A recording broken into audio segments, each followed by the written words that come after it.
I hope you will listen to many brave and outspoken supporters of movements like Me Too and Time's Up and Never Again, because what they're doing is important. Things are changing for the better. And that's a wrap for Hollywood's biggest night. And although there were no Best Picture mix-ups this year, the 2018 Oscars left us with some unforgettable moments.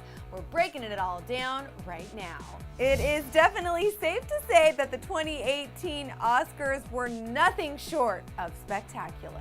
Well, the Oscars have come and gone, and aside from the most prestigious actors and directors in the game being recognized for their performances, let's just be real, what really sets the tone for the evening is the performance of the host. And the bar was set really high this year as Jimmy Kimmel had some big shoes to fill. Well, they were really his own shoes, to be exact, because he hosted last year.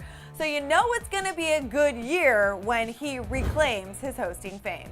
Kimmel covered a number of topics in his opening monologue, including sexual harassment in the industry, the Me Too and Time's Up movements, and that whole Best Picture flub from last year, specifically roasting Emma Stone and the cast of La La Land, so naturally her bestie Jennifer Lawrence had to get in on all the action. This year, when you hear your name called, don't get up right away. Just give us a minute. We don't want another thing. Not only did Jimmy serve the shade of the night, he also served an epic bribe for whoever could deliver the shortest acceptance speech. With the help of Helen Mirren, one lucky actor would be driving away in a brand new jet ski, which is probably nothing compared to the Oscar nominee goodie bags filled with, like, I don't know, huge vacations and private islands and whatever else. Whoever gives the shortest speech tonight will go home with, Johnny, tell them what they'll win. It's a brand new jet ski.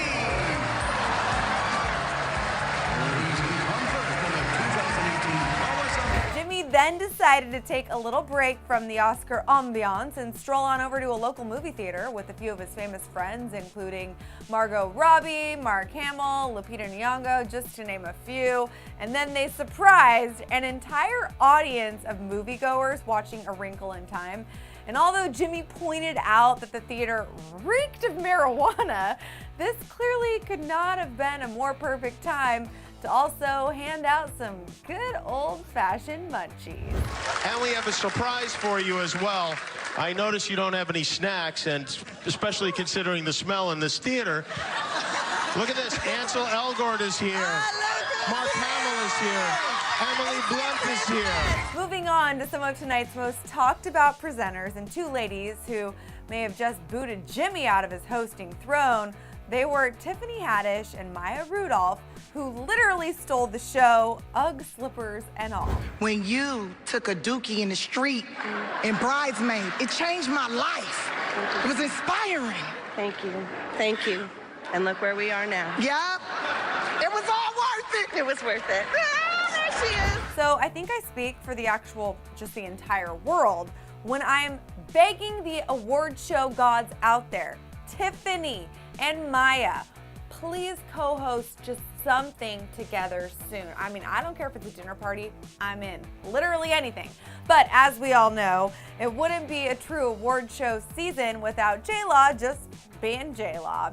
She once again proved she is a woman of many talents when she was caught juggling a glass of wine while hobbling over a row of chairs, and might I add, she did all of this without spilling a drop. This move, in and of itself, literally deserves its own Oscar. Award shows have gotten pretty political these past few years. Many actors and actresses have used their time on stage to talk about controversial topics like their dislike for President Donald Trump, the Time's Up and Me Too movements. So it definitely made sense for Lupita Nyong'o and Kumail Nanjiani to quickly talk about the ongoing immigration debate in the United States, and also to take a stand with the Dreamers when they were on stage presenting the award for Best Production Design. And like everyone in this room and everyone watching at home, we are dreamers. Dreams are the foundation of Hollywood, and dreams are the foundation of America. To all the dreamers out there, we stand with you.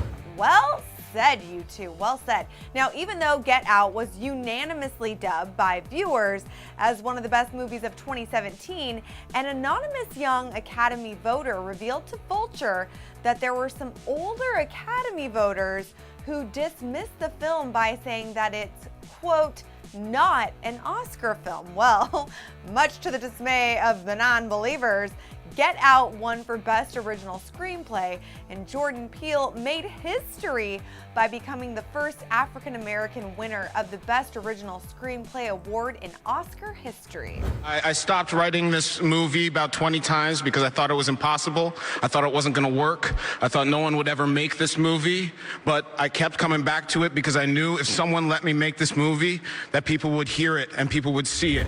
Not so bad for a film that supposedly some older voters dubbed as a non-Oscar film, am I right? Well, Emma Stone getting trolled at the beginning of the show was certainly a highlight of the night in Jimmy's opening monologue, but I think I speak for many when I say that Emma announcing the nominees for Best Director totally blows that other moment out of the water, mainly because it was just so shady in the best way possible, and everyone in the room was living for it. These four men and Greta Gerwig created their own masterpieces this year. It looks like someone out there decided to take a page out of Natalie Portman's Golden Globes playbook. So as you all know, Hollywood is pretty much a male-dominated industry. In these past few years, we've seen women doing everything they possibly can to achieve equality in the industry, and it's honestly so inspiring. Not only was Emma's shade a nod/call to action for the world to pay more attention to women, Frances McDormand took it one step further by asking all of the female nominees in every single category to stand up with her during this moment. I may be so honored to have all the female nominees in every category stand with me in this room tonight. Look around, ladies and gentlemen, because we all have stories to tell and projects we need financed. There were some pretty powerful moments at the Oscars this year, and this was definitely one of them. And now, to end this list with a little lightheartedness.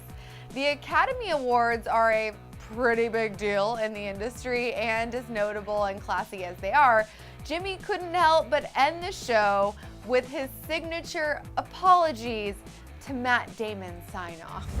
And apologies to Matt Damon. We ran out of time for him. Don't forget to always hit him with the high. Good night, everybody. I'm sorry, Matt. There's always next year, right?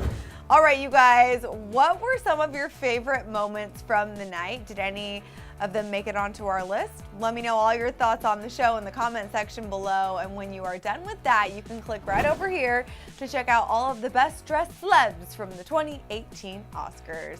Thanks so much for hanging out with me. I'm your girl, Jocelyn Davis. Don't forget to hit that subscribe button. I'll see you next time.